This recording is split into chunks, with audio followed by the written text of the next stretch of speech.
अथ श्रीगणपत्यष्टोत्तरशतनामस्तोत्रम्। ओङ्कारसन्निभमिभाननमिन्दुभालम् मुक्ताग्रबिन्दुममलद्युतिमेकदन्तम् लम्बोदरं कलचतुर्भुजमादिदेवम् ध्यायेन्महागणपतिम् अतिसिद्धिकान्तम्।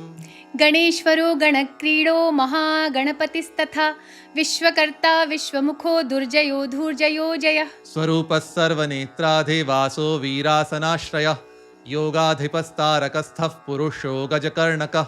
चित्राङ्गश्यामदशनो भालश्चन्द्रश्चतुर्भुजः शम्भुतेजा यज्ञकायः सर्वात्मा सामबृंहितः।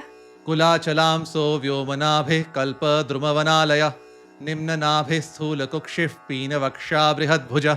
पीनस्कन्धः कम्बुकण्ठो लम्बोष्ठो लम्बनासिकः सर्वावयवसम्पूर्णः सर्वलक्षणलक्षितः। इक्षुचापधरः शूली कान्तिकन्दलिताश्रयः अक्षमालाधरो ज्ञानमुद्रावान् विजयावहः। कामिनी कामना काम मालिनी केलिलालितः अमोघसिद्धिराधार आधाराधेयवर्जितः। इन्दीवरदलश्याम इन्दुमण्डलनिर्मलः कर्मसाक्षी कर्मकर्ता कर्मा कर्मफलप्रदः। कमण्डलूधरः कल्पः कपर्दी कटिसूत्रभृत् कारुण्यदेहः कपिलो गुह्यागमनिरूपितः। गुहाशयो गुहाब्धिस्थो घटकुम्भो घटोदरः पूर्णानन्दः परानन्दो धनदो धरणीधरः।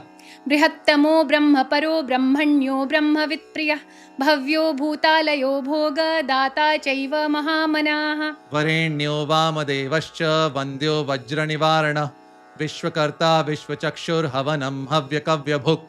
स्वतन्त्रः सत्यसङ्कल्पस्तथा सौभाग्यवर्धनः कीर्तिदशोकहारी च त्रिवर्गफलदायकः। चतुर्बाहुश्चतुर्दन्तश्चतुर्थी तिथिसम्भवः सहस्रशीर्षा पुरुषः सहस्राक्षः सहस्रपात्।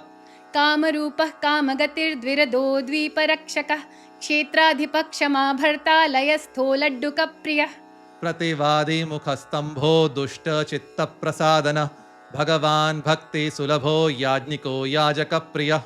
इत्येवं देवदेवस्य गणराजस्य धीमतः शतमष्टोत्तरं नाम्नां सारभूतं प्रकीर्तितम्। सहस्रनाम्नामाकृष्य मया प्रोक्तं मनोहरं ब्राह्मे मुहूर्ते चोत्थाय स्मृत्वा देवं गणेश्वरं पठेत् स्तोत्रमिदं भक्त्या गणराजः प्रसीदति। इति श्रीगणेशपुराण उपासनाखण्डे श्रीगणपत्यष्टोत्तरशतनामस्तोत्रं सम्पूर्णम्। नमो वाह।